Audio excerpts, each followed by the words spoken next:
Alexis de Tocqueville, in the second volume of De la démocratie en Amérique, according to the author's own statement and essay on democracy rather than on the United States, wrote the following words.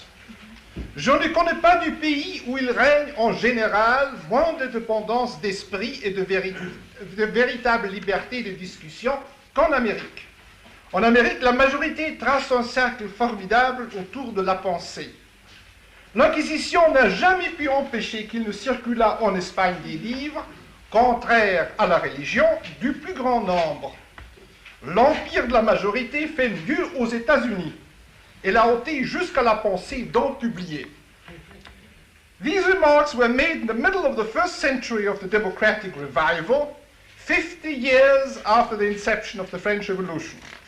By that time, it was evident to several acute observers that an internal, truly teleological contradiction exists between democracy, a form of government, and the liberal principle, applicable to many domains, between the combined postulates of civic equality and majority rule on one hand, and the insistence on personal freedom on the other.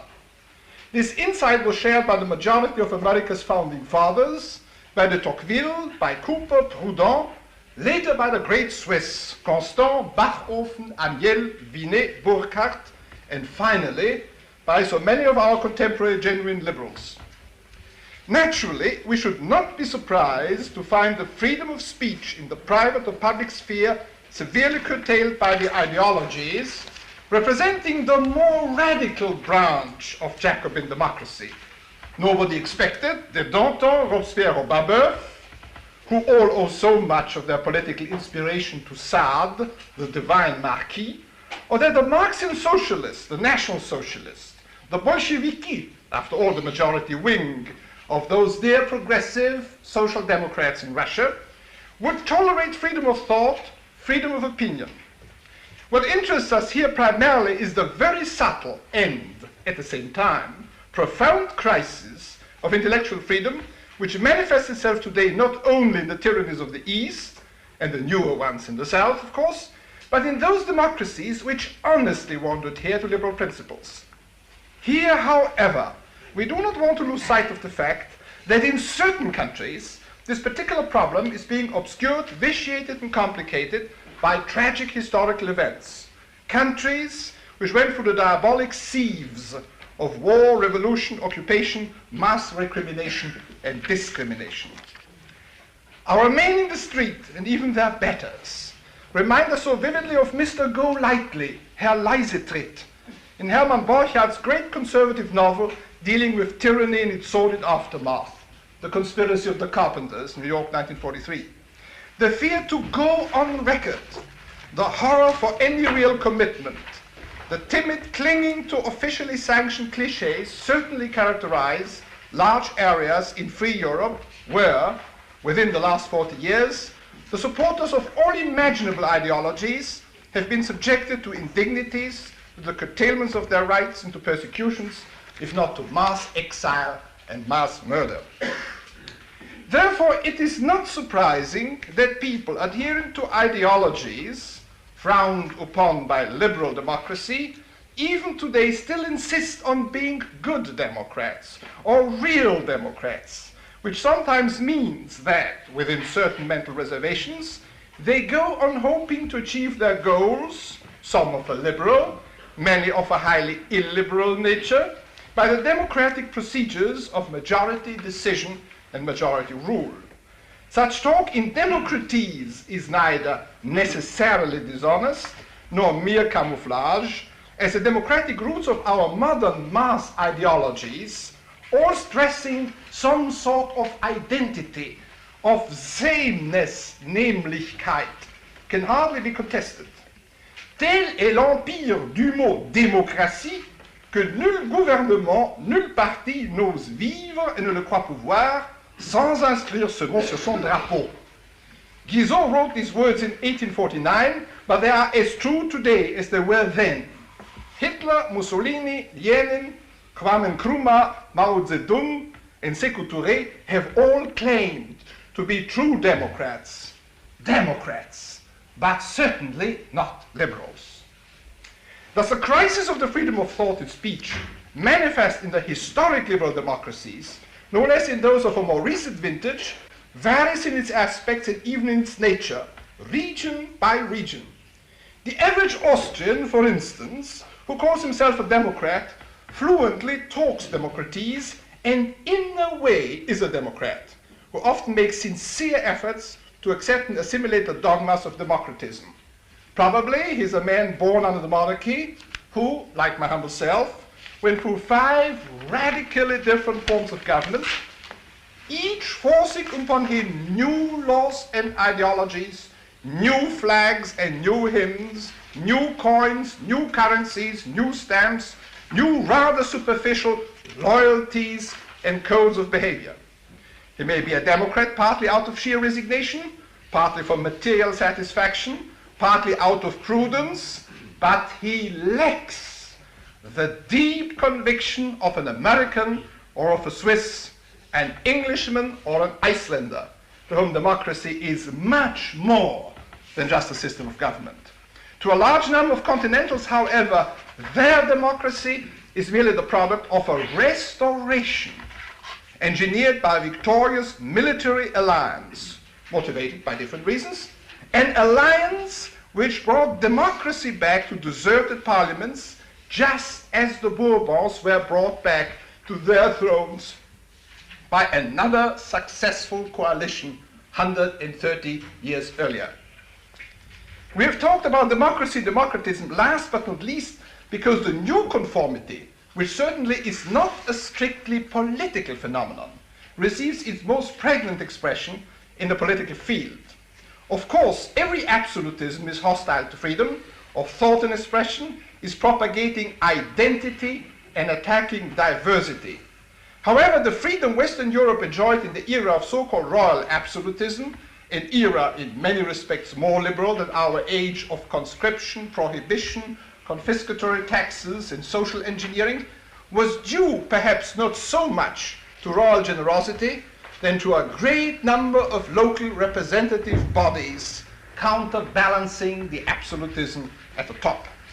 Yet absolutism always remains an evil, regardless of whether it has a royal or a democratic character. In this connection, we, nevertheless, are not permitted to forget that modern republican democracy is an absolutism, since it derives its authority solely from one source, majority will. We have abandoned the classic concept of the regimen mixtum. Thanks to the constitutional paralysis of the monarch, who at present is merely a psychological factor, it could rightly be said of the British Parliament that it now can do everything under the sun, except change a man into a woman or a woman into a man. Still, this does not answer our question why liberty of opinion and discussion, no less than originality of thought, have declined so tragically and perceptibly in our day and age. There was probably more liberty of spirit in the days when the fires of the Spanish Inquisition were blazing than in the middle-class republics of today.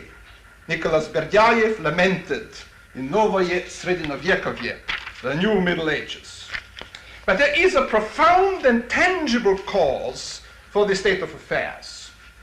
The late Harold Laski, in his Parliamentary Government in England, insisted that parliamentary democracy can only exist and survive if 2 conditions are met. A two-party system, and, more important still, B, a common framework of reference, a common ideological philosophical denominator, uniting these parties, which thus become, in American parlance, mere ins and outs. The situation has already been achieved in the English-speaking nations, from New Zealand to Britain, and it can also be said, without much danger of refutation, that while the 2-party system is neither fully developed in Scandinavia nor in Switzerland, the bloc d'idées incontestable, the common framework of reference, there is well established. Democracy in these countries is conforming to the precepts of Laski, and thus is truly organic. This situation, however, could only be achieved due to the conscious and far more so to the subconscious effort of a society, not of a state, which felt and still feels instinctively that a system of government would be doomed if the people were divided by real ideological differences. In other words, it is not the state which imposes a conformity of thinking, speaking, or printing, but the live, spontaneous forces of society which almost automatically silence and isolate the basic political nonconformist. Let us take America, for instance, where we see a society highly skilled in promoting the spirit of uniformity, having had the practical experience of assimilating millions and millions of immigrants who had to be cast into a new national and ideological mold. In the United States, every high school textbook, every presidential message, every radio address, every valedictorian speech, every bestseller, every radio play, every film, and every newspaper editorial, provided they deal with political fundamentals, will praise republicanism and democracy, democracy and republicanism. Thus, if we could stop a subway train in New York during the rush hours, line up all its strap-hanging human sardines, and ask them about their basic political views, you would find that 100% profess to be Republicans with a small r, and 999 out of 1,000 profess to believe in democratism. The lone dissenter, we might assume, has read the violently anti-democratic writings of America's founding fathers. In Madrid or Barcelona, however, making the same experiment, mutatis mutandis, we will discover a breathtaking variety of ideologies and unofficial allegiances. Liberal monarchists and monarchical absolutists supporting the various branches of the Bourbon dynasty. So-called Christian Democrats with or without Falangist affiliations. Republican Democrats and Democratic Socialists. Separatists and anarchists. Stalinists and Trotskyists. Syndicalists of various persuasions. Republican liberals and downright fascists. The sky would be the limit. Now, is this solely because Spain is a Catholic nation, nourished by the strongly libertarian aspects of Catholic theology? The political term liberal, after all, is of Spanish origin, imported to England by Southey in Scotland. Or is this variety of opinion behind the facade of an authoritarian regime the result, to use a term taken from our folklore, of the late Enlightenment, of Spain's backwardness? Of course, more than one factor has to be taken into consideration. But looking at Central and even Eastern Europe, only 50 years ago, a period which some of us still vividly remember, we will observe a far greater variety of opinions and also much greater courage to utter them, to put them into print and to discuss them than it is evident right now. In Switzerland and in the democratic states, only the esprit fort dare to reject the democratic dogmas, but in the rest of Christendom, variety rather than uniformity was the keynote. No wonder, as the prevailing form of rule was mixed government, with the crown acting as a clasp, as a unifying factor. Ideological strife and divisions under such circumstances were uncomfortable but not fatal. The sometimes stormy elections and the even stormier sessions in the parliaments did not rend nations asunder. Then one could afford to have ideological differences. Conformity and excessive restraint, uniformity and the humble acceptance of official slogans had not become a civic duty and the order of the day. Not only social societal freedoms was much greater than it is today, and this although the differences between classes in the states were more marked, but even the political liberties were better protected. Let us, for argument's sake, imagine a street scene in Europe's relatively most absolutistic country, Russia, back in 1912. There across the square in St. Petersburg, we see a bearded man hurrying with a newspaper under his arm. Who is he? A member of the Imperial Duma. What political faction does he belong to? To the Bolshevik wing of the Social Democratic Party. What paper is he carrying? The Pravda. Where did he buy it? At the street corner. Aren't the poor Bolsheviks brutally persecuted by the almighty emperor? Well, in Imperial Russia, not a single communist had been executed as, since the days of Alexander II, only those making attempt against the life of the emperor or members of the imperial family were subjected to the death penalty. Unlike the anarchists, the communists did not believe in individual action. And to get the notion of life in jail under Nicholas II, we only have to read the memoirs of Trotsky. In viewing the ideological scene of the countries further west, we inevitably come to similar conclusions. Austria-Hungary, Germany, Belgium 50, nay, even 30 years ago, were brimming with ideological discussion based on opposing philosophies and theologies, a discussion today not entirely dead, but deprived of its dynamism, its conviction, its depth, its intellectual charm and magnificence. Qualities surviving today only in the very heart of the Orbis Catholicus. There, the big trauma is less evident, the pressure from the East is less effective, and a disciplinarian community conformity spirit stemming from the Reformation faiths is nearly absent. The variety of live ideas in France has no counterpart in either Germany or Austria.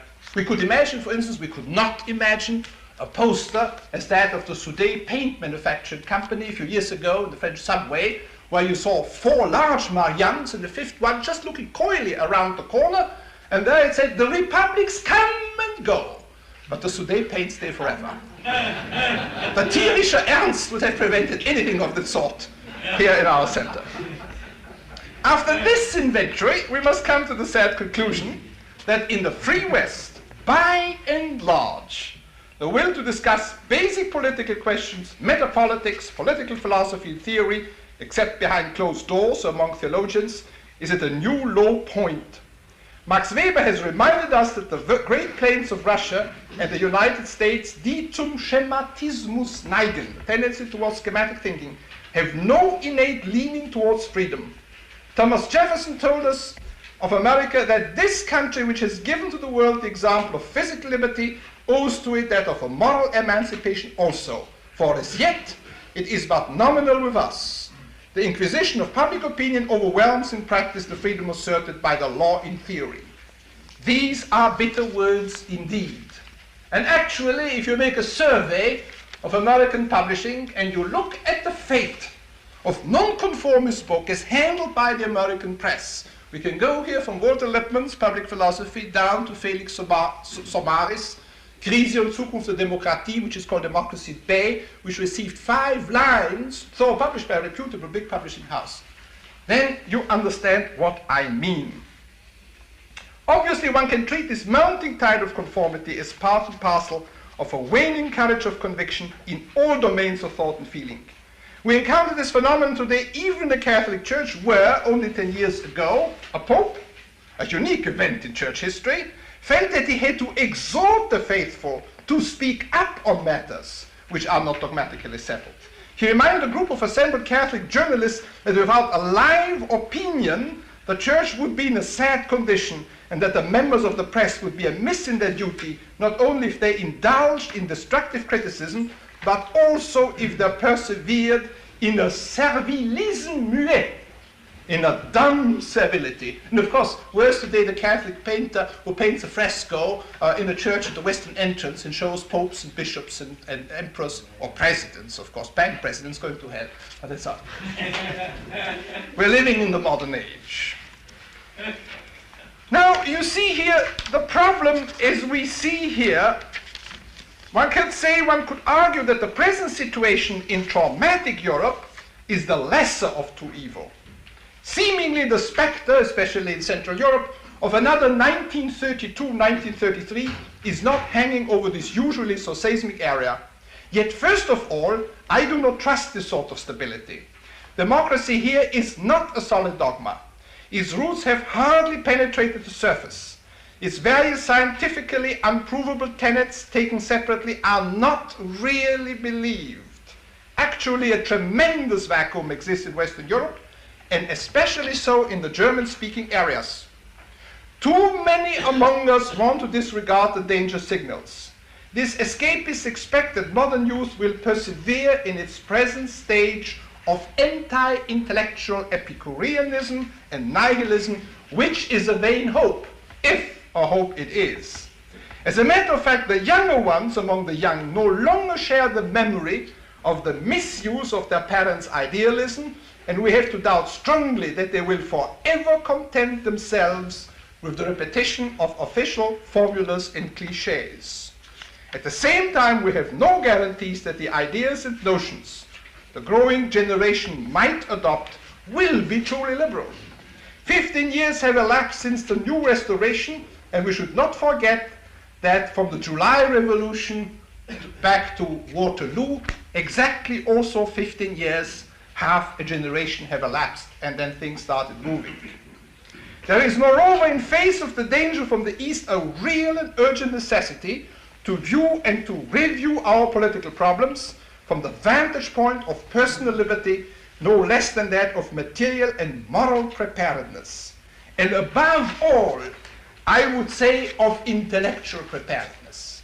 Yet such intellectual preparedness is possible only within a free exchange of thought and going down to truly to the roots, take up the political problems, ask the monumental questions whether our political institutions, from the Iron Curtain to San Francisco, whether they are really and truly ideally fitted for the two roles of the survival of freedom in these countries, and also, on the other hand, to stem materially and practically, and militarily if you like, the onslaught from the East.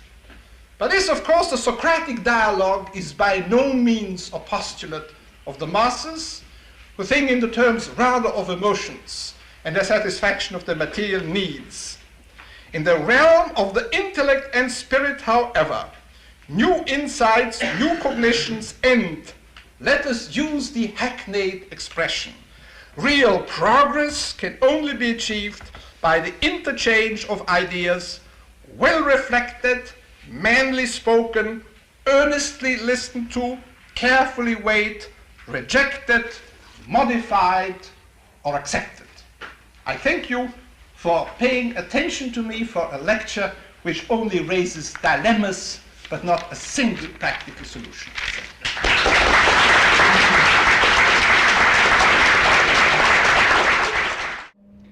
Before even talking about the failure of democracy in Europe, we must really know and be aware of what is really democracy. Democracy is, don't forget that, a political term. It's not a social term. And it answers the question, who should rule? And the answer it gives is the majority of politically equal citizens, either in person or through the representatives. Whereas liberalism, rightly understood, that is, liberalism is understood in the whole wide big world, with the exception of the United States, answers the question not who should rule, but how should rule be exercised. And the answer it gives is, regardless of who rules, government must be exercised in such a way that each individual citizen enjoys the maximum of personal liberty. In other words, equality and majority rule characterizes democracy. Freedom characterizes liberalism. Now, of course, there is such a thing as a liberal democracy, but obviously, liberalism could be combined with other forms of government. And a democracy can be illiberal. You can have a democracy where the 51% really and truly brutally suppress and tyrannize the 49% or the 99% 1%. A man like Louis XIV, for instance, from our modern point of view, the man who allegedly had said, "I am the state," was of course a very great liberal by modern standards. He couldn't draft anybody in his kingdom. If he wanted to wage a war, he had to rely on volunteers, and they had to be very well paid. He could not have, let us say, an annual general confession about the economic life of a person. If anybody wanted to make a general confession, you went, of course, to a priest, not to the collector of internal revenue. A man like Louis XIV, for instance, could never decree that his beloved subjects could not drink Chartreuse or Benedictine or Sauterne or Châteauneuf-du-Pape or Veuve Clicquot. If he had done anything like that, in other words, started a prohibition, his beloved subjects would have quartered him alive within 48 hours. But all this can be done today, you see, with the democratic principles, because the idea is the people who are elected, they identify themselves with the citizenry, and they say, you, that's us, and us, that's you, and you voted us in this position, and we do not stand on thin ice as the monarchs of old. Now, if you look at the back now, the development of democracy in Europe, bear in mind that democracy is a very primitive form of government. I've made studies of the Bambutis in Rwanda, Urundi, pygmies, who have a completely democratic society. And then, of course, on a sophisticated level, you see in Europe the rise of democracy in Greece, originally called isonomia, equality of law, and the first great victim and the discrediting of that Greek democracy happens through the assassination of Socrates. Socrates was forced to commit suicide. He was condemned to death, as you know. Why? Because he corrupted the youth. What did it mean? He ridiculed democracy. He quoted Homer, ukagaton, polykoirane, and so forth. If you don't believe me, read it up in the Encyclopedia Britannica. That was the real reason you don't get it in the average school textbook. Now you see, looking from the Acropolis and looking down to the Areopag, you see very clearly the place democracy had the first time morally founded. And therefore, do not be surprised that not so much later you find Socrates, who has nothing to do with the famous Socrates, who implored the fate to send to Greece again a monarch, to start a monarchical age.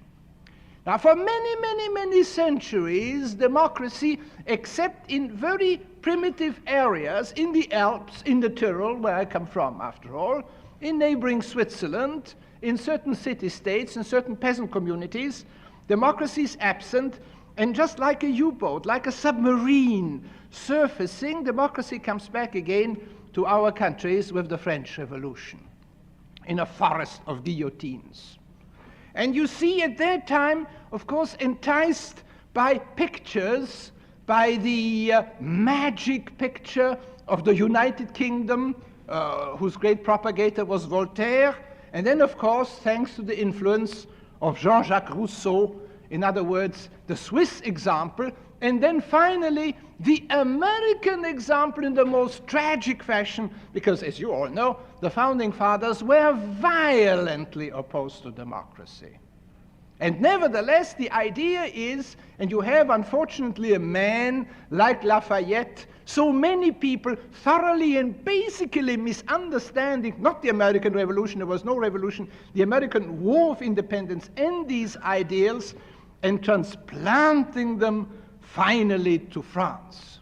Because the American Republic was an aristocratic republic, inspired the aristocracy of all of Europe. They were coming en masse to the United States. You just have to go to Washington, D.C., and see there in front of the White House on Jackson Square, in the center, the monument of Old Hickory, and in the four corners, the monuments of these four European noblemen who have come to this country to fight for liberty, but not for democracy. Tadeusz Kościuszko, Baron von Steuben, the Comte de Rochambeau, the Marquis de Lafayette.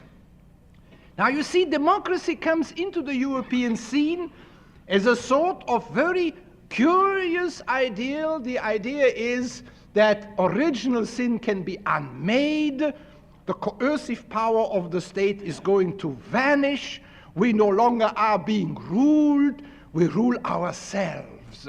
But as of course you know very well indeed, on April the 15th, if you make out the income tax declaration, you are not really ruling to self. This is majority rule in the representatives, and we cannot escape, you see, the curses of original sin, just as the idea taking off your clothes and then you become innocent as in paradise. Nudism in their form is really an analogy to democracy. And then you get finally the American intervention, because unfortunately the United States gets through amendments more and more democratized, and you have the great tragedies of 1918, 1919, in other words, a war won for democracy ending in a defeat of liberty. And again in 1945, a war won for democracy and another defeat of liberty. The result of number one is the rise of Lenin, of Hitler, of Mussolini. The result, of course, of number two, finally, is the overpowering strength of the Soviet Union and the emergence of Chinese communism. In other words, the enormous American deception. And Lasky was very right in pointing out, and here we come now to the reason of the difficulties of democracy in Europe, that unless two premises are being met, and that is the two-party system on one side, and on the other side a common framework of reference, a public philosophy where people are mere ins and outs, unless you meet these two conditions, you cannot have a stable democratic government. And Europe, of course, is ideologically utterly divided. At the present moment, or until recently to be more precise, it was not so evident. This new tremendous European prosperity had hidden the fact that these ideological forces are still alive. They are now breaking out again. People got used to that prosperity. People are again starting to think. The ideological uniformity of Europe is breaking up, and maybe so is yours. This is a momentous development now in our entire Western history. Because don't forget, democracy is only a frame. It's only a frame. It is not a picture. If now, for instance, let us say, for instance, 51% of any country votes a Nazi ticket or votes a communist ticket, then that country is becoming communist or Nazi democratically. I'm using here the adverb of the form. Situations which were strange to you in the past, and I hope they'll be spared to you in the future. Visiting a hard-hitting Catholic newspaper early in March 1948 in Rome. The name of the paper was Brancaleone. In Rome, on April the 18th, 1948, there was an election touch and go, because there was a real danger that the combined communist left socialist ticket might gain a majority. And walking into these editorial offices, I'm asking the young man and said, now do tell me, young man, none of them was above the age of 23 or 24. I said, now do tell me, for whom are you going to vote next month? And they say, oui, next month, of course. De Gasperi, for the Democrazia Cristiana. I say, Democrazia Cristiana? Are you really Democrats? And the usual confusion between the democratic and the liberal principle. They say, yes, yes, we are Democrats. And then I said, listen, boys, if you're Democrats, then you have to respect the verdict of the majority. So if the communists get 51%, will you say, as good Democrats, yes, amen, the nation hath spoken, and we bow to its verdict? And they said, well, of course not. And we take our rosaries and our submachine guns, go up to the rooftops and shoot it out. But you see here, a dilemma unknown to you, because never forget here the one thing, the fact which Plato has told us, Book 9, of his Republic, uc alles politeias tyrannis catistata eg democratias, not from another form of government does tyranny arise, but out of democracy, because democracy gives the real frame to the demagogos, to the demagogue, to the people's leader, who humbly says, oh no, I am not a ruler, I'm only leading you along, I'm personifying you, I am not a father. Away with the father image. I'm a man, a fellow like you and me, I'm a square, I'm a brother, big brother.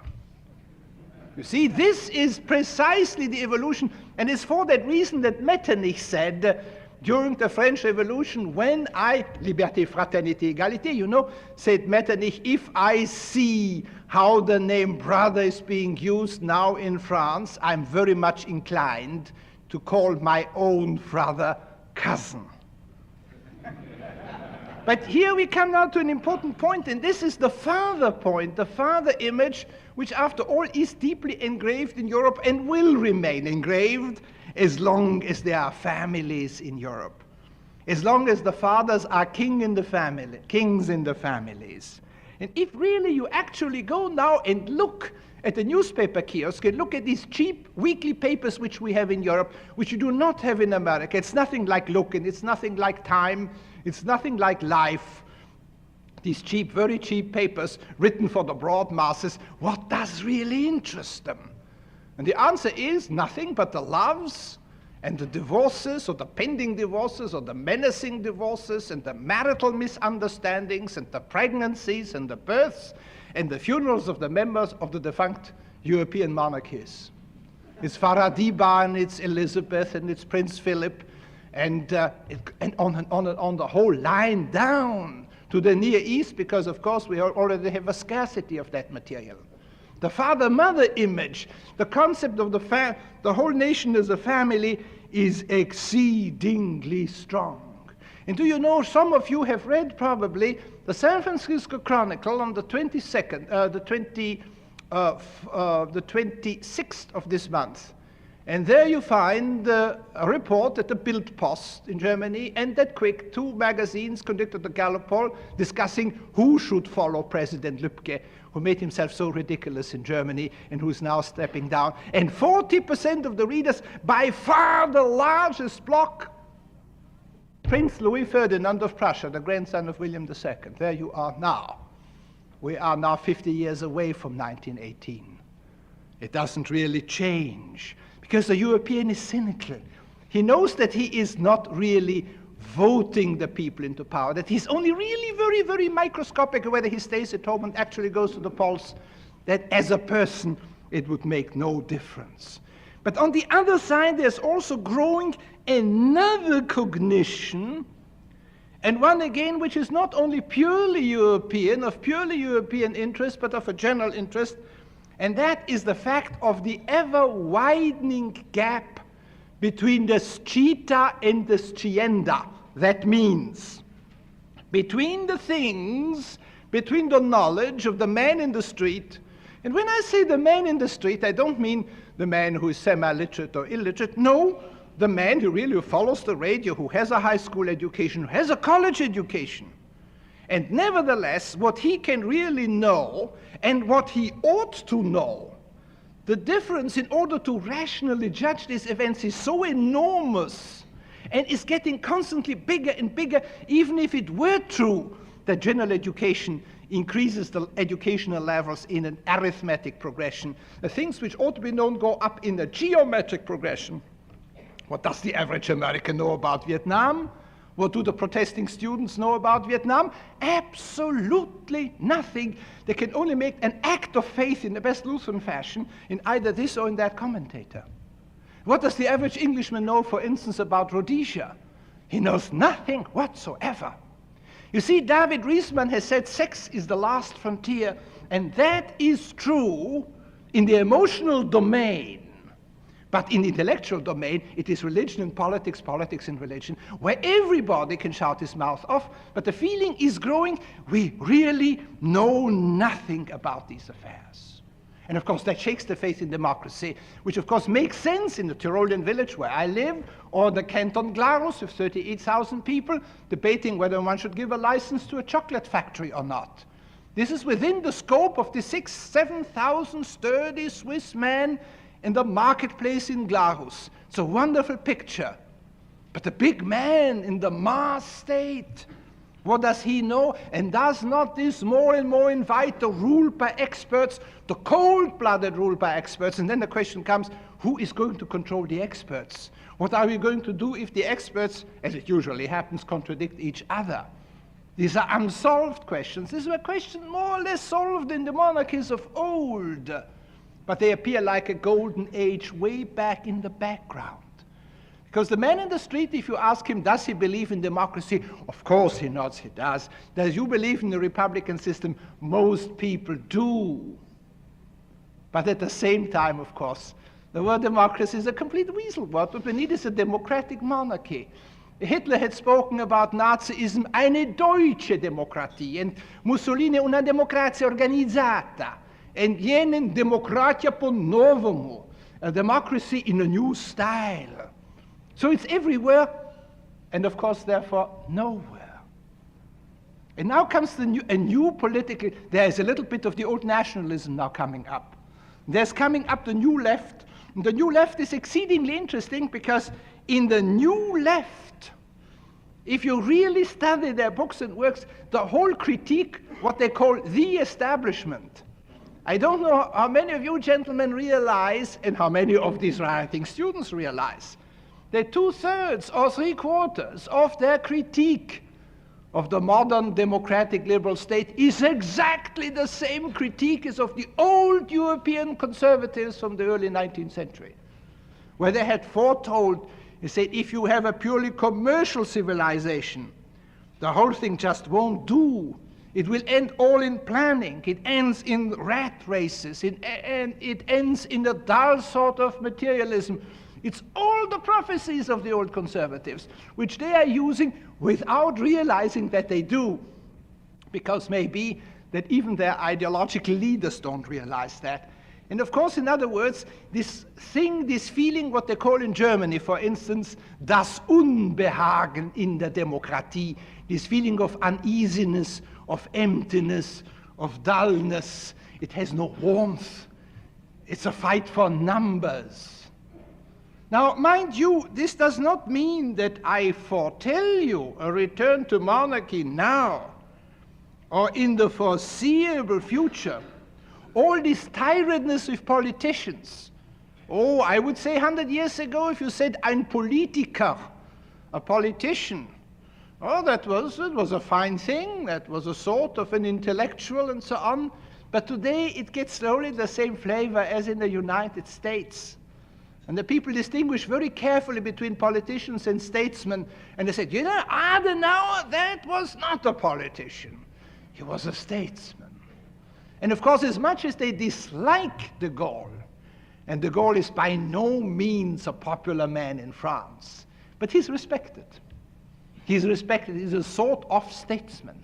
He doesn't really do very little politics. So a man like Franco, also not really popular at all, but nevertheless grudging admission. People who have been very long on their jobs, who now really know the ropes, who have really an age-old experience, who know the people around the country, and of course really are going at least to some places, even in spite of failures, even in spite of the failure of de Gaulle's East European policy, even in spite, of course, of the inevitable failure of the French financial policy after the enormous damages done early here in this summer.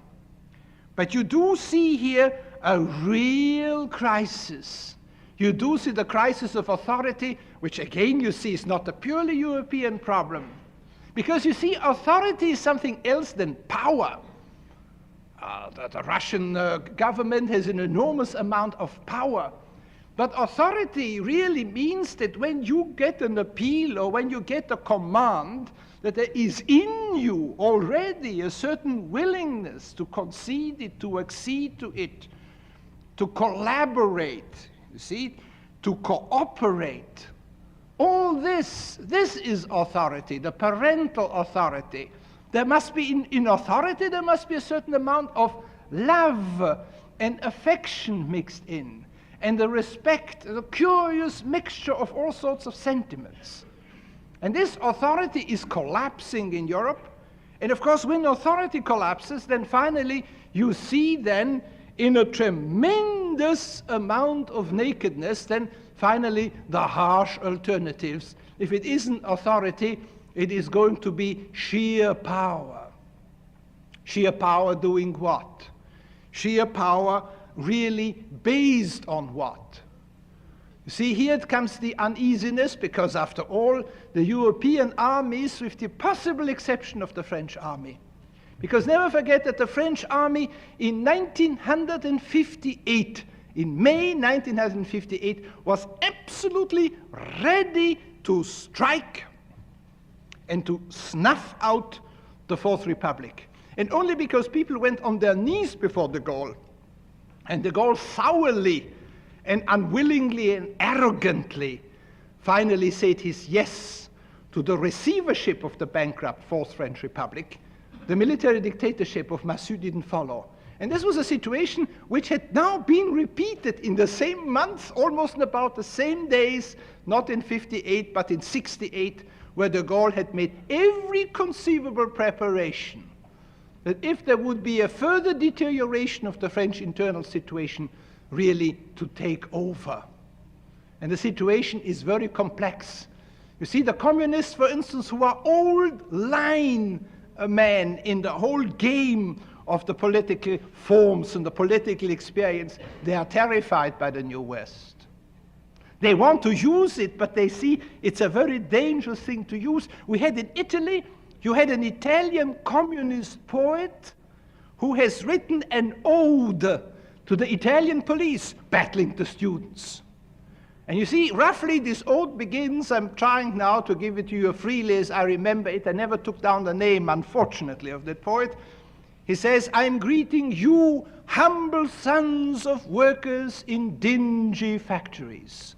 I'm greeting you, the policemen, humble sons of workers, of peasants in sun-drenched fields, spat upon and vilified by the long-haired, fat sons of the bourgeoisie.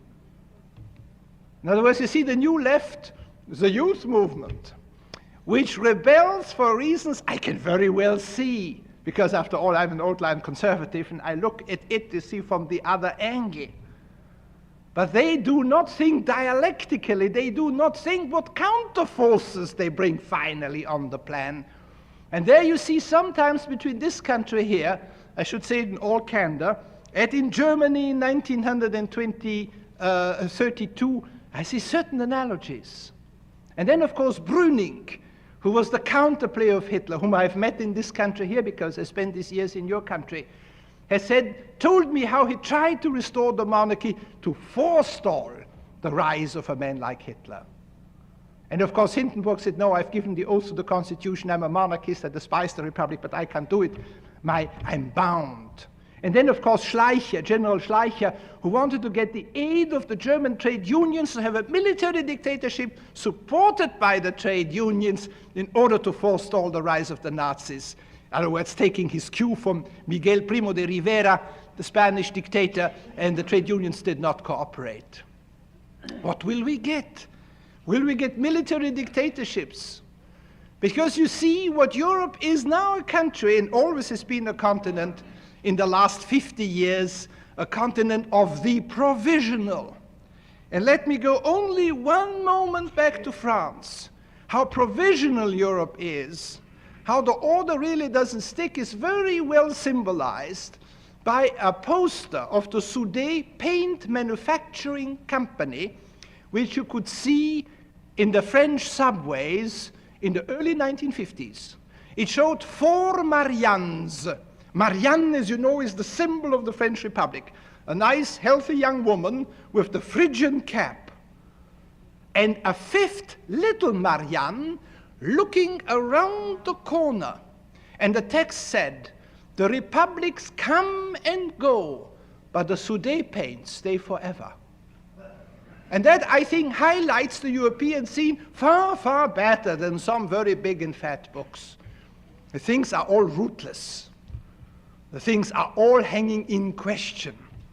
There's a question mark around practically everything in Europe, but it needs a certain perspicacity and a certain, let us say, fingertip feeling to discover really just that.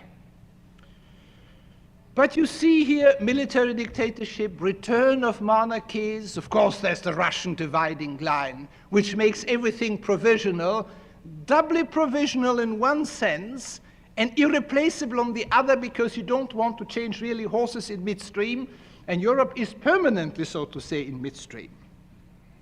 What will happen is very difficult to know. You only see the Hippocratic traits on the faces of European democracy. And for a last thought, let us go back again to the Acropolis. Well, the Acropolis is in a way the cradle of our entire Western civilization. And there you see the Areopag. And I mentioned to you Socrates, the condemnation of Socrates. And then you see the Syntagma place. And behind the Syntagma place you see the royal palace. Where democracy was born, there was a king only until a few months really ago. And then there you have a military dictatorship. And you see what Polybius called the anakyklos, is the going around in great circles. They do not have to repeat themselves with photographic accuracy, but they do. And therefore, in the case of Europe, as in the case of the rest of the world, one must be deeply and profoundly conscious of these ever-going changes and ever-going challenges, and never think that if you have achieved a certain form of government, that then history really comes to an end, and the pendulum ceases to swing. It goes on and on swinging. Thank you so much.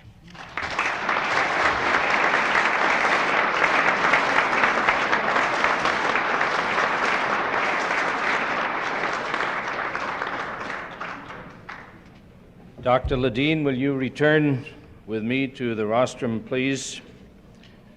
We have a number of questions, some of which I'm sure you have touched upon, but I'm going to ask them and give you a chance to enlarge on it, if I may. First question, why should we expect the democracy of our founding fathers to fit the modern world atomic age? Well, there ain't no such animal. There was no democracy of the founding fathers. Their picture was radically different, and I think in many ways more modern than the concepts here today. Because I do not think, as I tried to express to you, that by counting noses, you really can come to rational conclusions. That, in other words, more democracy is more amateurism. And this is something we cannot afford.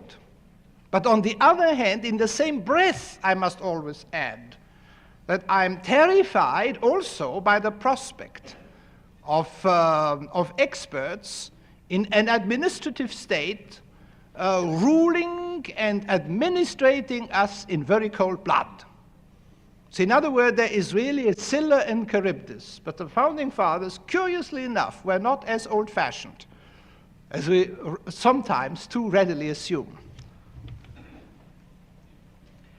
What is happening to humankind? This questioner asks. The free seemingly want to enslave themselves.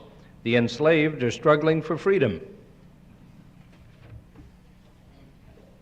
Yeah, you see, man is a dialectic creature. And if you speak about the leftist movements west of the Iron Curtain, it's quite true. You see east of the Iron Curtain the desperate desire for freedom. As a matter of fact, in all likelihood, I think many more people are reading voluntarily with interest Karl Marx west of the Iron Curtain than east. In my whole summer in 1963, which I spent in the Soviet Union, I encountered, and I've spoken with innumerable people, I have only encountered 3 truly convinced male communists. And I'm quite sure that if I would visit now, let us say, the campus of the University of Frankfurt, I don't want to go too near to your home, then of course, and don't forget, and these students of the University of Frankfurt who demonstrated were physically attacked by workers' wives who hit them with their umbrellas and said, "You swine, you go home and study, because you studied at our expense anyhow." You see here the dialectical nature of man, and the need to think here really dialectically, also not in a Marxian Hegelian sense. I think you touched upon this question too, Doctor, but it reads, has any country in the world ever really been a democracy? A direct democracy you really had in a number of Swiss cantons. Of course, they have no female suffrage. You see, that is because a woman doesn't bear arms in Switzerland, and you are only fully a citizen in the Swiss mind if you bear arms. Don't forget, this is the country where you serve your country every year until you're 42 years old. You can volunteer until 55, and where in every public office is the picture of the commanding general, never ever of a president. In other words, Switzerland, which is the model democracy, is a military democracy. No. But it is, if you forget now the lack of it, it is a very, very genuine democracy. That's really the case. And so have been other smaller countries, but as soon as the country is really very large, there are too many sieves. And of course, the founding fathers never envisaged a democracy. The word democracy neither appears in the Declaration of Independence nor in the Constitution. The word republic appears neither in the Declaration of Independence nor in the Constitution of the United States, only as an adjective. Member states must have a republican constitution. The United States is not called a republic. Even a man like Jefferson still thought about the possibility, and this is a language strange to the man in the street, that a free people can be ruled by a monarch. And the phrase, I hope you read the fine print in the Declaration, and not only the preamble. George III, a prince not fit to be the ruler of a free people. Because we always are going to be ruled. We never can really rule ourselves. That's a paradise dream. And all our effort should be to be as free as possible and feel the heavy hand of government as little as possible. There were several questions submitted that followed this same type of wording, Doctor. Is democracy going to fail in the United States? And if so, why? I'm giving to you to this a philosophic answer. An unnamed Viennese philosopher once said, everything, in the Viennese dialect it sounds nicer, everything has an end, only the sausage has two. And there has never been a form of government which in history lasted forever. But the only burning question is, and think about Germany in 1932, will there be something better to follow or something worse? And therefore, you see, these needs thinking or rethinking. What would happen to this country if in the next 8 years, or 4 or 8 years, law and order will not be restored? What are then the aspects or prospects? You know, everything is, sometimes the evolutions are very slow. Think about the Medicis, drugstore people from Florence. 350 years it took them to become Grand Dukes of Tuscany. They had the patience. You see, everything changes. Everything changes. A Christian verb says, the world whirls around and only the cross stands. Never attach yourselves to values which one day will perish or must be adapted or must be radically changed. Will it be a military dictatorship? A military dictatorship of all forms of dictatorship is still the mildest form. Look at the liberalization of present-day Spain. But we must, you see, all these things must be viewed and thought with a certain amount of secular impiety. You see, secular impiety. But think about the basic ideals. And the basic ideal is not the majority ideal. It's of course not the equality ideal. The basic ideal is personal freedom. And the question is, if it comes to the worst, what form of government, under what form of government is there a good chance that freedom, personal human freedom, free enterprise, the idea of liberty will really be preserved? And very often, as the Italian case I told you about the Italian elections, it may be not the idea that you just count votes. Dr. Leddihn, I know that in your talk you referred to the question of authority versus power. I also know from what you told me that you have lectured at San Francisco State. Do you think that the problem that we're facing there today and the militancy shown by those students involves the question of authority versus power? Yeah, I don't know exactly how you refer to, but inner chaos if chaos is anywhere, and if authority fails, power inevitably will come into play. This may be either the power of the many, the power of the mobs, because also that is power, don't forget that, or the power of those whose legal and constitutional task it is to restore law and order. Then, of course, the appeal to authority, if authority has been destroyed, and authority has been destroyed in many parts of the world, power is the only answer. But of course, for heaven's sakes, I would say power which is intelligently and generously, very important word, and generously used. This questioner asks, some representatives to the European Economic Community express that there is a need for political integration as well as economic integration. Will you please comment, both pro and con?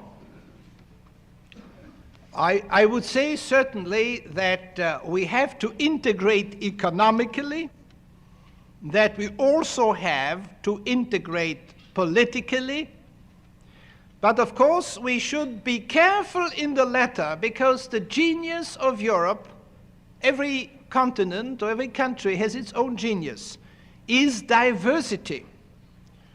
In other words, that this integration of Europe, I think the de Gaulle's formula doesn't necessarily mean de Gaulle's ideas. Une Europe des patries, that means a Europe of fatherlands, but coordinated. That should be very, very definitely our ideal.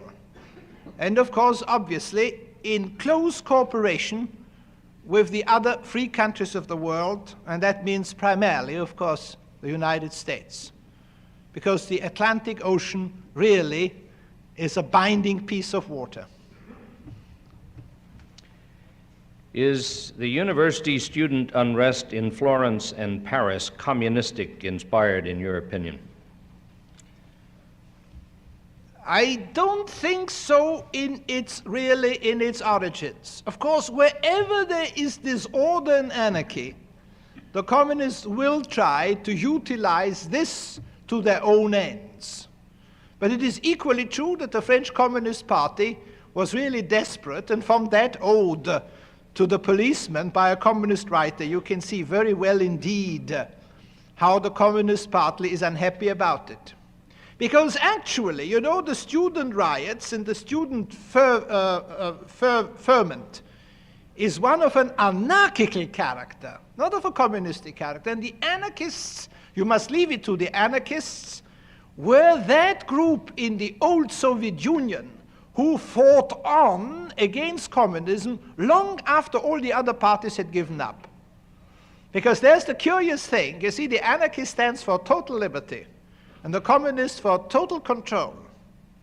And finally, in 1924, immediately after the death of Lenin, all anarchists in all Russian prisons were all rubbed out. So you see, the anarchists are a very uneasy partner for communism.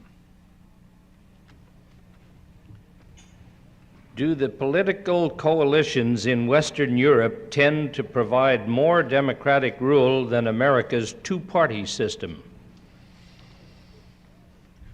I don't think so, and primarily for the reason, because if you have three parties, for instance, and the third party is very small and sits in the center, I'm thinking here especially of the old German center party, then you can get a minority tyranny, because that party is going to align itself in one vote-taking with the right and the other vote-taking with the left, and can play out one party against another. That's the reason, Lasky said, the two-party system gives you the optimum. But the two-party system is not something you can decree. The two-party system is something which comes naturally. And it came in America in the past very naturally, because you had an enormous political uniformity in this country.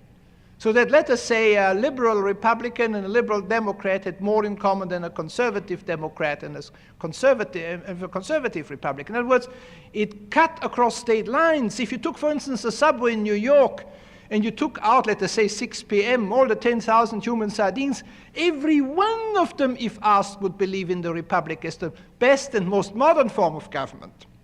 And 999 out of 1,000, except the one who read the Founding Fathers, would have believed that democracy is the most ideal procedure. You do the same thing today in Spain. You stop the Madrid or the Barcelona subways. They are broad gauge. They have many more human sardines than the New York subway.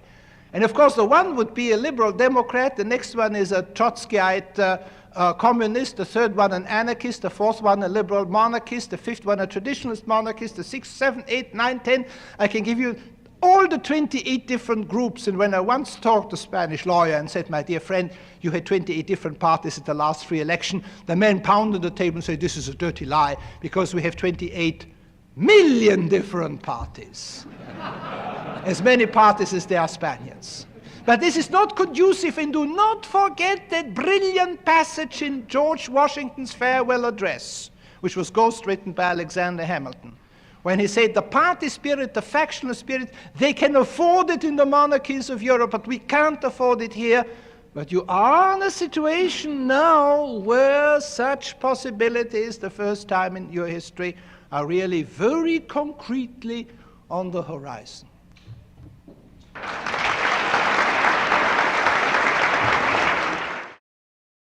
And now let us jump into semantics. I think if I take the title neoliberalism and neoconservatism into consideration, that many of you will be dissatisfied.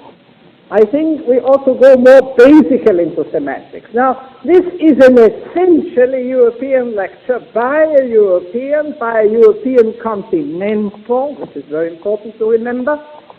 But nevertheless, this little lecture will not be lacking in constant allusions to the American scene, or rather to the American past, because I do not want to deal with present day in, day out American politics, but rather with this republic with a wider outlook and in greater generalities.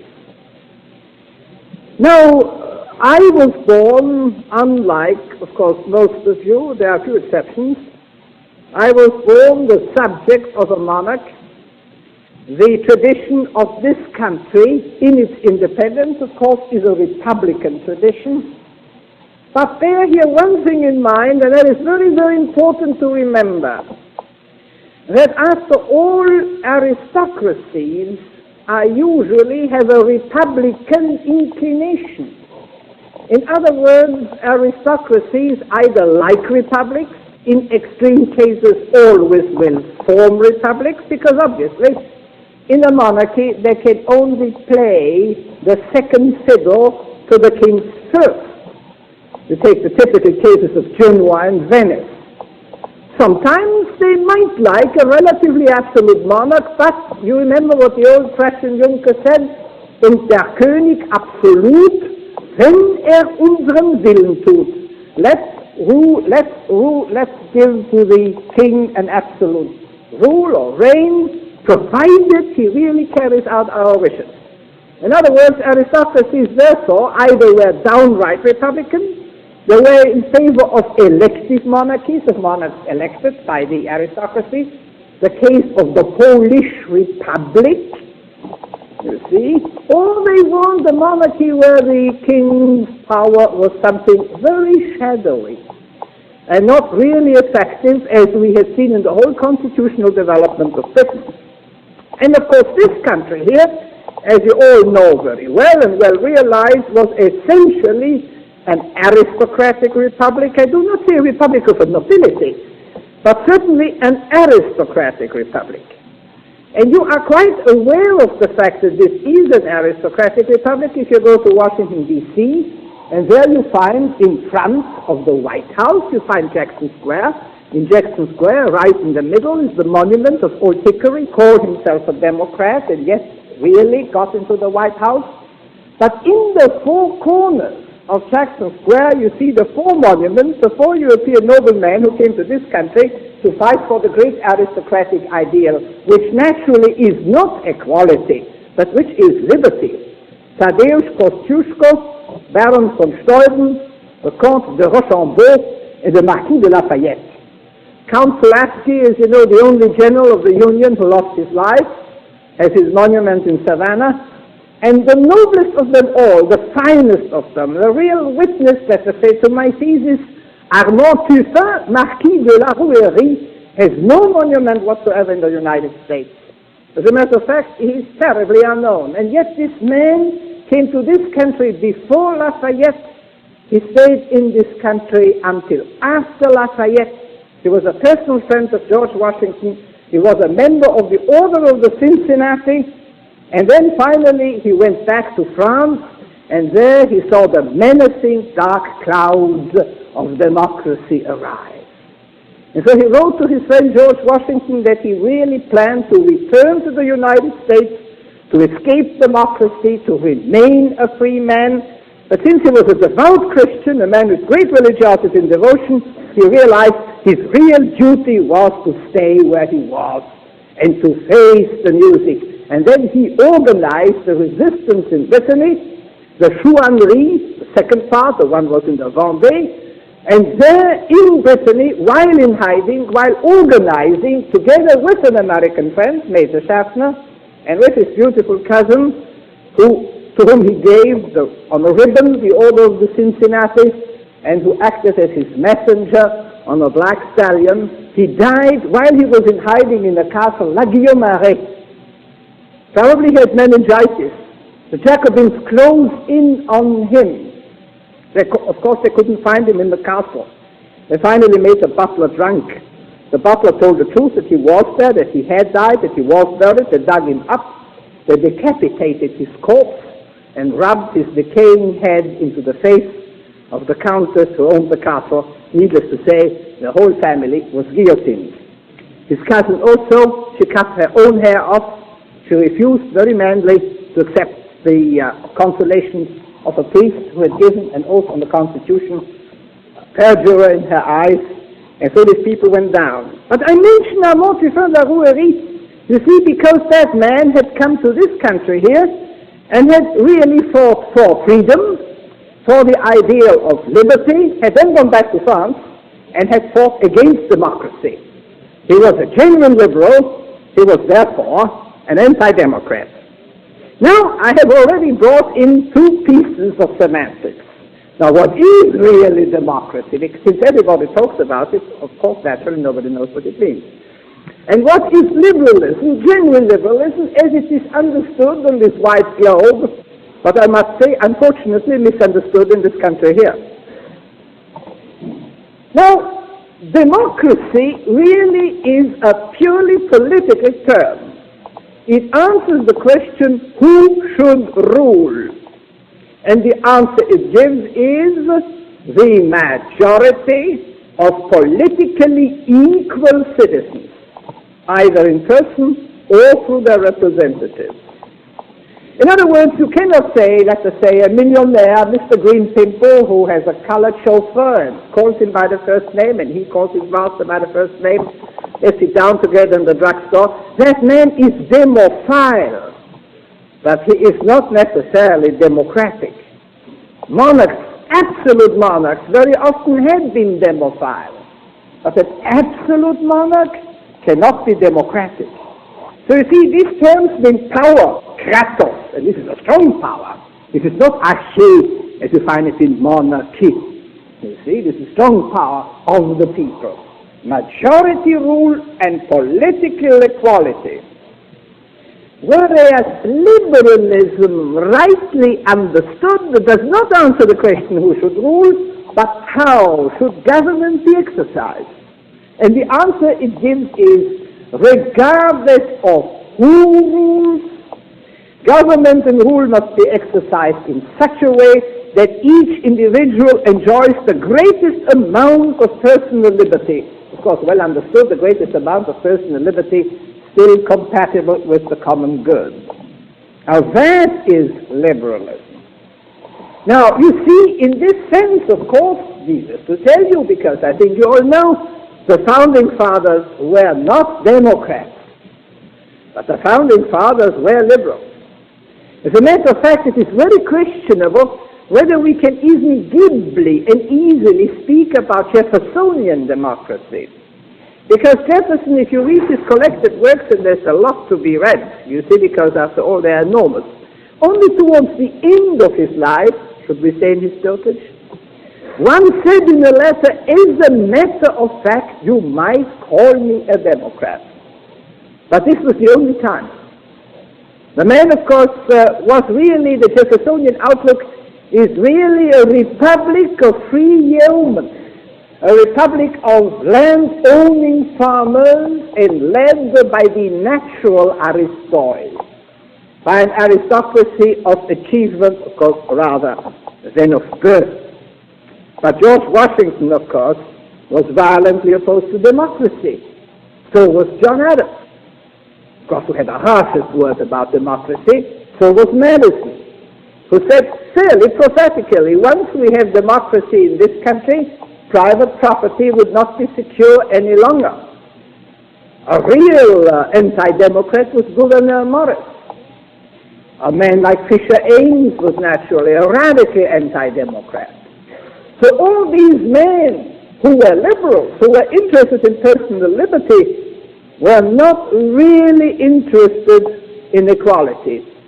And this is the reason why, when the American Republic came into being, the enthusiasm in Europe was among the nobility and not at all among the common man. You see, that explains, as a matter of fact, we can go even a little step further back and say there was no initial hostility of the Founding Fathers against the monarchical principle either. If you ever read the Declaration of Independence, because I'm absolutely certain that you all know the preamble by heart, but I'm not quite sure whether you also read, as you also read in insurance policy, the fine print, that you really discover there the phrase about George III, a prince not fit to be the ruler of the free people. And very often, slyly and sadistically, I speak about rulers of free people until somebody lifts his hand and says, sir, you misunderstand our whole mind. A free people rules itself. It has no ruler. It governs itself. And then I say, well, wait a moment, where did I get this phrase from? I got it from the Declaration of Independence. Because as Francis Weaver already said, it points out that this particular person, this man George III, had not the qualities to be the ruler of a free people, because needless to say, we always are ruled. There is no escape, there is no self-rule. This is an illusion. With the fall and with original sin, a government has become a government, a forceful government with authority and power, and with coactive resources has become our fate. And it is only a sort of curious effort to get around original sin and have a paradisiac and utopian notion that we can rule ourselves. On April the 15th, when you write out your income tax declaration, you'll be very much aware of the fact that you are being ruled. And of course, who rules? The majority rules. The majority rules, and of course, its representatives, even over the minority who never voted for it. You see, in democracy, there is a certain aspect. It reminds me very often of nudism. Nudism, you see, is another effort to get around original sin, the idea being if we only take our clothes off, our sexual problem will be solved, and as you know very well, it isn't solved in Japan at all. We have to face our human frailties, and we have to face our condition humaine, our human situation. The United States Constitution, of course, naturally was built up, as you know very well indeed, as a regime and mixtum, and thereby does really belong to the great Western tradition. Mixed governments in which monarchical and elitarian and also democratic elements, of course, are mixed. If you look, for instance, at the Swiss Constitution, this is a far more ancient tradition, The Swiss tradition, of course, is a new constitution of 1878, but a far more ancient tradition. The monarchical element is really lacking. The Swiss president is only for 1 year the chairman of the cabinet, and his name very often is not even known by an educated Swiss. In all the public offices, never ever will you see his picture by that of the commanding general. Switzerland is a military democracy. And this is also the reason, you see, all the men have to serve up to the age of 47 every year. And this is also the reason why the women get no vote, because their argument is, well, they don't serve in the army, and he who doesn't serve in the army is not fully a citizen. It's an armed camp. It's not the cuckoo clock. It really is a completely different proposition. And it's a very tough society and a very tough little state. But the founding fathers, naturally, who were so violently opposed to democracy, they only shared an opinion which was widespread about Europe. In all the great writings, the term democracy was taken in its classic sense, as used by Plato, as used by Aristotle, and there were also the two terrifying pictures of the two persons who had been killed, who had been murdered by democracy, and the death of these two persons, one a philosopher and one a god. These two deaths really are the two great pillars of Western history. That is Socrates and our Lord Jesus Christ.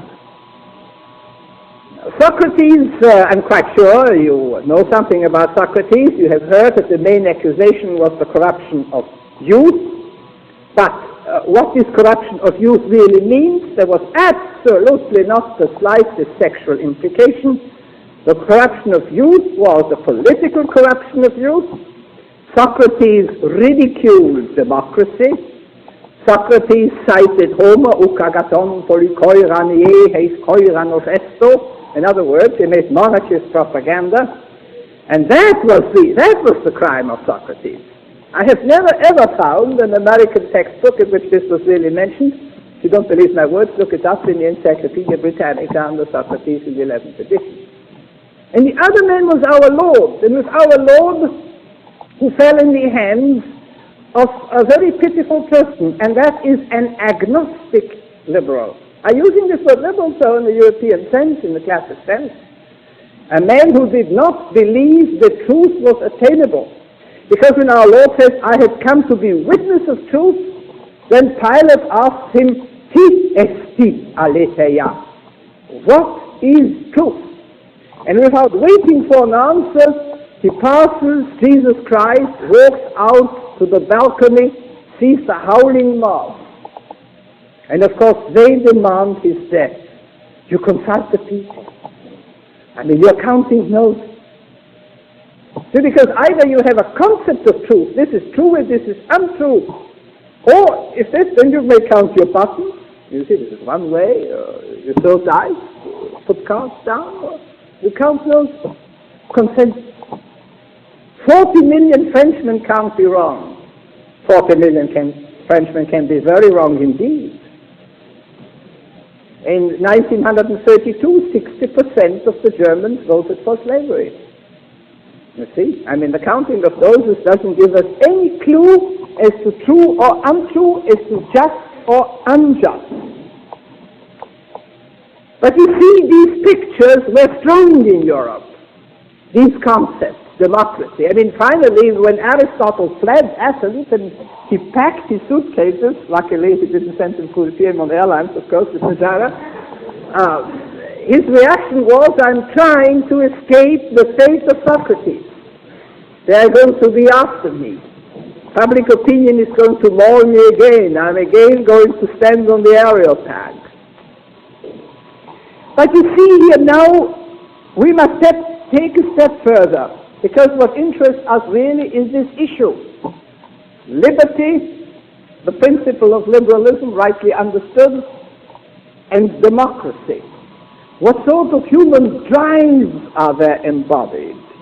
Then, of course, we are going to explain the phases of liberalism. Democracy is an iron principle, but liberalism has its phases and its metamorphoses. We all have two drives. The one drive, and it's all of us, is towards identity. The other drive for diversity. We may be in situations, in moods, we want to be together with people of our own age, our own convictions, our own faith, our own sex, our own background, our own class. We enjoy identity. And then there is another drive, which is a romantic drive. No, we want to be together with people of another sex, of another conviction. We want to travel. We want to hear music we never heard before. If we want to eat food we have never eaten before. We are antagonistic to repetition. And do not forget that this drive for diversity, this hunger for something new, for a change, this readiness to establish a difficult contact across oceans, across boundaries, that this is a drive which is purely human. Because the simple gregariousness is on an animal level. You might give to the dog every evening the same sausage, and he shows you full gratitude. But every evening the 6-inch porterhouse steak, after all, is for lunch also, and for breakfast, of course, finally, even steak would be too much for him. We want diversity. This is human. And there lies in the acceptance of diversity a real magnanimity. There lies there even a certain virtue. But you see here, democracy is really identitarian. There is an identitarian element, and this identitarian element has become something frighteningly dominant in our modern civilization. Of course, it starts with the archaeological revival of democracy through the French Revolution, through a man like Rousseau, and then finally also to a man who is insufficiently explored as a diabolical political genius and philosophical genius, the Marquis de Sade. Because usually he's only known for his perversions. But in his works there's a colossal amount of politics. He is actually, and this is the interesting little sidelight about it, which is an interesting sidelight, he's the man responsible for the storm of the Bastille, more or less. I mean, what is the evidence to that? The evidence is that he was locked up in the Bastille until your national holiday. That means until July 4th, 1789. There was a ferment in Paris, and with the help of a funnel, he shouted to the people, an innocent man is being held here. July 2nd, July 3rd. He threw little pieces of paper with the same words, come and liberate me, an innocent man is held back in the Bastille. So they found in the whole quartier, the feeling spread, the feeling was said there's an innocent man there, because do not forget the Bastille has not been used for political prisoner already for a long, long, long, long time. Delaunay, the governor of the Bastille, desperately wrote to the Minister of the Interior. We all have the letters, you see. What shall I do with this man? I mean, he's really dangerous. He should really go to the place where he belongs, to Charenton, to the hospital of the criminally insane. And actually, on July 4th, he was transported to Charenton. But you see, the ferment was there. 10 days later, the Bastille is being stormed. The poor old veterans are massacred. There are only 4 forgers there in the Bastille, 2 insane people for observation, and a dissolute young man who had been locked up upon the request of his family, as was the case of the Divine Marquis. The Divine Marquis was then finally liberated from the hospital of the criminally insane, and as a lot of criminally insane people in our days too, became a great local political leader in Paris, the Section des Pistes. Now, let us forget a moment now the Marquis de Sade. You see, this revival of ideologies which are essentially identitarian, this revival, you must see democracy being really buried with democratic Athens, buried under the debris of the Macedon leadership and the Macedonian rule, finally comes back, an archaeological revival. After the American War of Independence, I would never say the American Revolution was not a revolution, it's an American War of Independence. The French Revolution is a revolution. But in the French Revolution, in a forest of guillotines, the great cry, the great dramatic force of envy, the great dynamism of identitarianism. La République une, indivisible, and in this republic one and indivisible, all people should be the same. It's a pity that the final plans were not carried out. Already there was a plan to have a uniform, a civilian uniform for every Frenchman and every Frenchwoman. There already was the decree signed by Robespierre that all the towers of all the spires of all the churches ought to be demolished because they contradicted the principle of equality. And one church in Besançon already they destroyed the church tower. The decree was also accepted already by the Commune of Strasbourg. They were quite ready, luckily, Robespierre fell. But you see, the vision is always a country of one language, one race, one class, and preferably one income. Maybe finally of one sex. I mean, we see tendencies nowadays already. If you keep your eyes open, of one age, old people dressing up like youngsters. In other words, the fear of differences. And to view the person who dares to be different, any non-conformism, as something criminal. Now, whether it's democracy, nationalism, socialism, national socialism, fascism, communism, this oneness, this hatred against differentiation is immensely strong and really, so to say, paralyzes the masses. His Lordship, Bertrand Russell, who could not possibly be declared to be a thinker of the right, but a thinker of the left, in his ideal of happiness, he emphasizes the fact that after all, the driving force in democracy, the driving force in it is envy. Nobody should be better than I am. But immediately there is the thought of suspicion. If you are different, maybe therefore you think thereby you are better. I had a curious experience almost 30 years ago, 29 years ago. I was an innocent in this country here. Somebody said, I asked somebody, well, what is he like? And he said, well, I mean, he's a fellow like you and me, of course. And I said, quite innocent. They said, look at me now, a fellow like you, a fellow like me. Immediately the reaction was, you think I'm better than I am. Because, of course, you see, to me it was unthinkable who were different. You see, but fellow like you and me, and there is no such thing. Because we human beings, we are basically unique, and only in our contortion, in our disfiguration, we become identical, we become a crowd, we really become a mass. But now, when I speak about the liberal principle, the principle of freedom, the hunger of freedom, the hunger to be uninhibited, the desire to achieve one's real development of one's personality was, of course, always there. But only with about the end, again, of the 18th century, it received a certain ideological profile. But this yes to liberty, liberalism, rightly understood, as it is understood by the Mont Pelerin Society, as it is understood by the World Liberal Federation.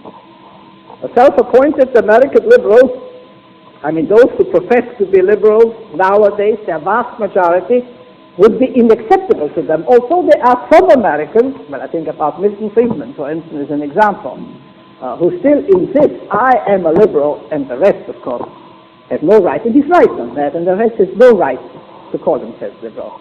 I'm old enough, I have known in America, which most of you have not known, because I lived in this country in the 1930s.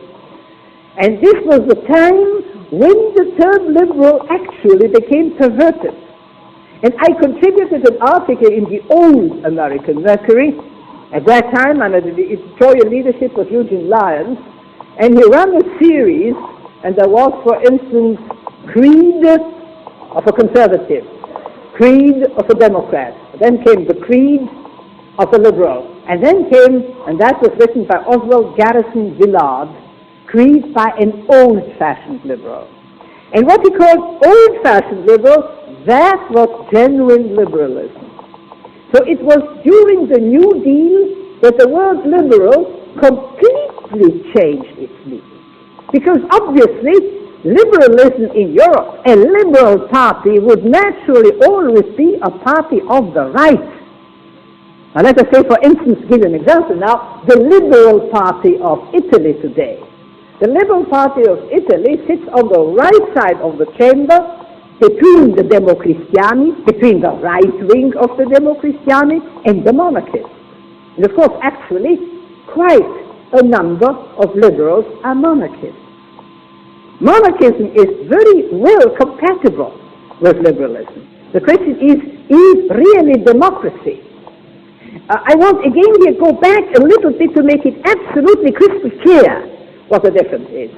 These two concepts, democracy and liberalism, belong to different categories, just like round and white. Now, a billiard ball can be round and white. Now, that would be a liberal democracy, you see. But roundness can be applied to a globe, and whiteness can be applied to a wall. And when I say that many of them are monarchists, well, obviously, because democratia, the classic, is a very strong form of government. This is already a step towards totalitarianism. Is, of course, finally, liberty and equality, are they really compatible? If we look at nature and we want to have equality in nature, don't we have to dynamite the mountaintops and fill the valleys? Of course. Imagine a class, and the director would say, of the school, the principal, in this subject, everybody should get a B grade. Everybody should have a B grade. You know, the result would be. The result would be that those who usually get a C or a D.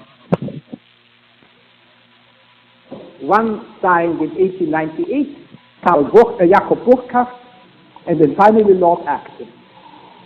Burckhardt, of course, is a real patrician of the city of Bâle. But these thinkers who are liberals and emphasize personal liberty, their mind is not hooked, you see, predominantly on economics, but on politics and on social theory. And these men, of course, insist that man must be free out of their religious background.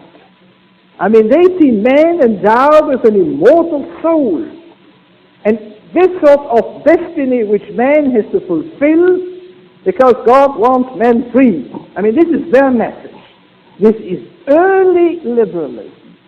Now, these periods do not come one neatly after the other. They overlap. These thinkers always overlap. So pre-liberalism and early liberalism overlaps, and of course early liberalism and old liberalism and paleo-liberalism overlap. Now, paleo-liberalism, whereas the early liberals are very anti-democratic, very skeptical of democracy, fearful of majority rule, almost especially Burckhardt, having, and the Tocqueville in different ways, Burckhardt has almost a vision of the coming of the Nazis.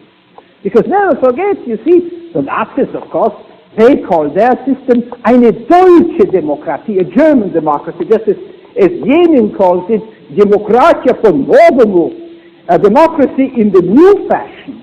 And Mussolini speaks about fascism, about una democrazia organizzata, an organized democracy. I mean, they operate with the masses and for the masses and with an appeal to the masses in the majorities, and they really are democratic in as much as they could prove, in as much as we can guess that they were followed at times, in certain periods, really and truly by the majority.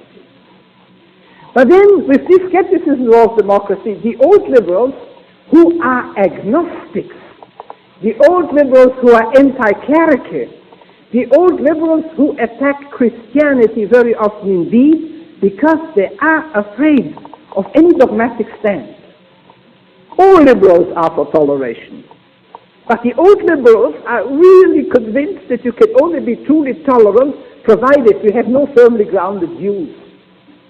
The old liberal really likes the attitude to say, I think I'm right in my own ways, and also you differ from me, you're right in your ways, we're both right and wrong. Let's make it 50-50. Of course, it would be delightful. I've never listened to it, but I could imagine a wonderful conversation between an old liberal and a Nazi. The Nazi says, we want to exterminate 6 million Jews, and the old liberal says, no, not a single one, and then they make it 50-50 and exterminate 3 million Jews. Now, so you see here the ruthlessness. You see, here's Pilate, TST Aletheia. We're going to count noses. But the old liberal, again, harking back to the pre-liberals, are very economically minded. They are for a radically free economy. Whereas the final stage in which we are now, and I would cite men like Rueff, Villain, Röpke, about Wilhelm Röpke, extremely well known in this country, Alexander Risto, totally unknown, Alfred Müller-Armack, totally unknown, Louis Rougier, quite unknown. You see, it's interesting, the only really known man in this whole group I could name would be Wilhelm Röpke, whose books have been published by partly by the Chicago University Press, partly by Regnery. You see, and these men are now harking back to the early liberals. Now you see, here's the relationship. Pre-liberals and old liberals, early liberals and neoliberals. You see, here's the tie-in of the faith. Now economically, of course, the neoliberal is for an entirely free economy, entirely for laissez-faire, against government intervention, but with one exception. You see, here they differ from the old liberals. They are trustbusters. They say, no, we are against monophylism and colossalism. Competition must be kept alive. This is the economic problem. Therefore, the monopolization deprives the customer from his free choice. Therefore, since we believe in competition, competition must go on. And no state monolith should exist, and on the other hand, of course, no enterprise monolith should exist. The neoliberal, again, is very skeptical of democracy. The neoliberals, of course, have seen the frightening horrors of Nazism. They have seen that a nation as literate as the Germans, that under certain circumstances, with a certain economic pressure, with a certain ressentiment, with a brilliant demagoguery, you can bring in majorities to vote for tyranny. They know very well indeed that democracy is a mere frame, and through elections, through majorities, into this frame you can hang all sorts of pictures. Well, obviously, neoliberalism is a form, a political form of the right, not of the left. Now, we have finally come to the delightful question, what is right? What is left? And I think in this piece of semantics, the greatest deal of nonsense, the greatest deal of confusion actually rules. Identitarianism and leftism, diversitarianism and rightism, coercion, pressure, collectivism, determinism, massification, you see, unitarianism, centralization is left. Freedom, personality, free development is right. Genuine liberalism is right. And leftism is left and wrong. You see this terminology, right and left? This terminology of right and left is an ancient, in a sense humanly, psychologically, an ancient. You see, it's biblical language. On the right are the people who are right, rightly so. In German it sounds better. Gerecht, recht, redlich. And the left is gauche. On the left are the damned. Rise ye damned of the earth, the old beginning lines of the International. You see, we are the left, we are the damned. Here's the no. You see, here's the negation. Here's the zero. Here lies nihilism. And the right, of course, is for the person's freedom. Because you see, How often have you heard, I'm quite sure many of you have heard that, as I have heard that, well, we're against all extremism, of the extreme right and the extreme left, because after all, extremes always meet, and extreme right and extreme left becomes practically identical. They say, how did you come to this conclusion? Well, wouldn't you admit that the Nazis and the communists are almost identical? Yes, indeed, I admit that immediately. But why are they identical? Because they're both on the left, of course. Because they're both anti-elitarian, because they're both for identity, because they hate freedom, because they hate differentiation. Ein Volk, ein Reich, ein Führer. One in both. Obsessed by the oneness both. Extremes never meet. Extremely cold and extremely hot. Extremely tall and extremely small. They're always opposites. They never meet. Anybody says opposites meet, I mean, just doesn't know the simplest laws of logic. They don't meet. You see, all Nazism, they all are from really, whether it's the guillotine or the gas chamber or the shot in the nape of the neck, this is all one enormous tradition, and Hitler proudly has said, we are the executors, the German executors of the French Revolution. Goebbels has spoken in very, very similar terms. I mean, they have spoken all with the language of the left. Their flag is a red flag. Don't forget that. You see, theirs is a biological determinism. They come from the lab. They do not see man as man, they see man as animal. And as you can crush a bad bug, you can crush a Jew or a Pole or a Gypsy or anybody who is in your way. This is fringe materialism.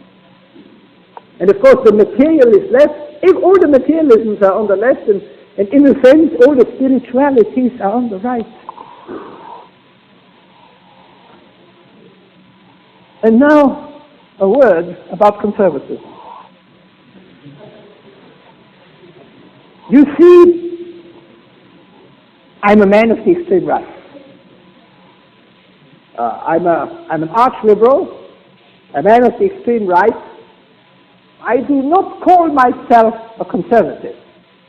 In this country here, I would always cooperate with all genuine conservatives, because, I mean, these are the people naturally nearest to my outlook and my heart. But I said now, genuine conservatives, you see, I mean, there are false conservatives too, you know. Old conservatism, and we know this from our European experience. You see, conservatism as an ism only really finally arises in Europe in the early 19th century. And of course, European conservatism had to fight what they called always la révolution, the revolution. And by this they meant the French Revolution and all its ramifications. Socialism was finally one.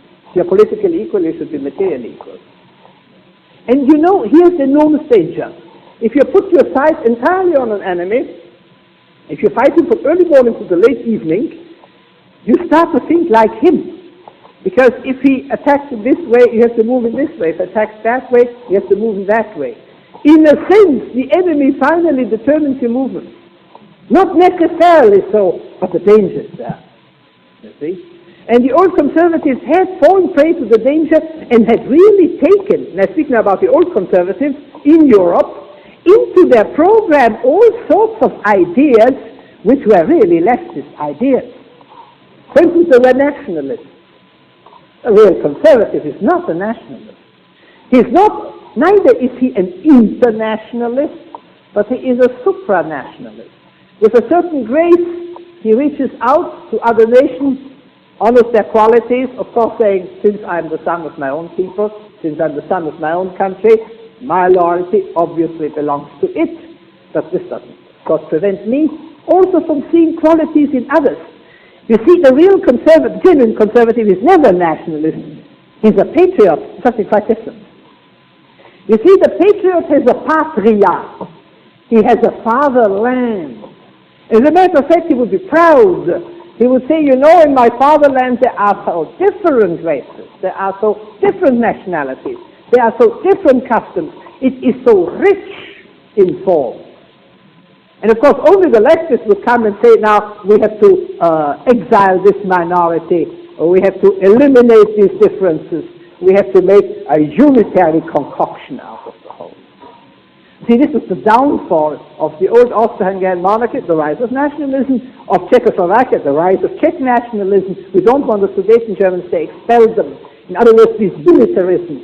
A real conservative delights in multiformity. You know, the founder, the real founder of Hungary, Saint Stephen, King of Hungary, wrote in his will to his son, Saint Emmerich, and he said to him, and I give that to you first in Latin, unius lingue uniusque moris regnum fragile et imbecile est. And that means a kingdom of only one language and one custom is a fragile and stupidly feeble thing. And this is a language which modern man, who after all has been infected thoroughly by leftist notions. You see, he wouldn't accept that. And remember how in this country, a very leftist small movement which has, I think, completely disappeared, or almost completely disappeared, the technocrats. When the war broke out in 1941, their program was to put all Americans, all men and women, into uniforms, to give each one of them $60 a week, and also to abolish the entire foreign language trade. You see, this is a wonderful leftist program. Of course, as the communists, of course, in this sense, the great Khrushchev program, to have by 1980, 90% of all children from the age of 6 onward in boarding schools. That is a wonderful leftist vision. But the conservative loves variety, and he is not a nationalist, he's a patriot. And he is not a militarist, but of course he's not a pacifist either. You see, conscription is an evil which, unfortunately, we have to take on us because the great enemies of freedom also have conscript armies. But it's not an ideal situation. The ideal situation is an army of volunteers, army of people who have a real vocation to fight. You see? And it's interesting, the sneering that they're mercenaries. Well, of course, they've got to do something because, after all, even the drafted commission officer gets something. You see, in other words, a man who, for a general and for a flag, a volunteer, the army, an army of professionals, he who has really the vocation, of course, a dream today, I know, under the circumstances. So we can only progress through the acceptance of our heritage, eliminating here and there something wrong, of course not. That has to be done. There are sometimes very old and very evil things, but certainly building up, and that is the conservative outlook. And the other thing, of course, is the love for freedom. And the European conservative was a man who finally, fighting socialism, fighting communism, fighting this and that, was a man who, listening to the word liberty sounded almost evil in his ears. Isn't there some little something anarchical about that? What we need is discipline. Oh yes, what we need is also discipline, but we also need freedom. And after the enormous persecution which conservatives have suffered in Italy, but above all in Germany and in Austria, the conservatives have really woken up to the fact that liberty is really not something evil, it really is something absolutely essential. How often the word liberty is mentioned in the New Testament?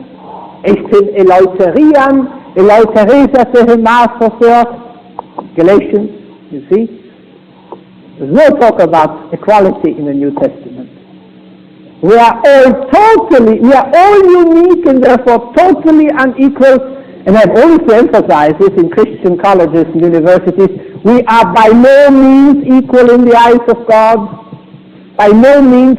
Only since we do not know who is superior to whom, we treat each other. This is a procedure. We treat each other as brothers and sisters, but we are not equal. Because if you say that Judas Iscariot and St. John the Baptist and St. John the Evangelist were equal, well, we close shop. And Christianity makes no sense. God doesn't love us equally. He gives, according to Catholic doctrine, he gives to everybody sufficient grace to be saved, the sufficient minimum. But Christ loved St. John more than he loved St. Peter, but to St. Peter he gave the keys. You see, you're not equals in the eyes of God. We're all different. Thank God we're all different and we are all unique, and everybody of us is irreplaceable. Nobody is indispensable is a purely nihilistic slogan. Everybody is indispensable. You see, here lies the reverence for the human person. But finally, you can imagine how the new conservative in Europe and the neoliberal have become people with almost identical programs, that in Europe the new liberal and the new conservative are almost indistinguishable, or are practically indistinguishable. Or that the man from one camp will write for the periodicals of the other camp, and you can't even divide the camps any longer. The conservative accepts freedom, and the liberal accepts tradition. Both accept religious values. The conservative always did, betrayed them very often, but he always did it on principle. And the liberal now realizes, this is really touching if you read the work of this really brilliant German liberal, Alexander Risto, who only died about 3 years ago, where in his Ortsbestimmung der Gegenwart, a book which is vastly superior to the study of history. But since it doesn't exist in English, it is only known inside the German community, but will in a few years be published in English. Where he, a man who has no faith, where in 4 pages he really addresses agnostics and atheists, and he said, you, that means really we, because he belongs to them, we've got to shut our mouth. We have nothing to go on. We have nothing to offer. Everything we really enjoy, everything which is dear to us, friends of freedom, finally, fundamentally, have to be grateful to Christianity, have to be grateful to the Judeo-Christian tradition. You see, that is the language of the new liberalism. And of course, as you can see, even from that, how radically different from the American context. So much about these semantics. And I do hope now, without going into the perspectives of the future, maybe they come up in our discussion, that you might ask me about prospects, development. All such answers are always going to remain highly speculative. It is much, much easier to look into the past. Thank you so much.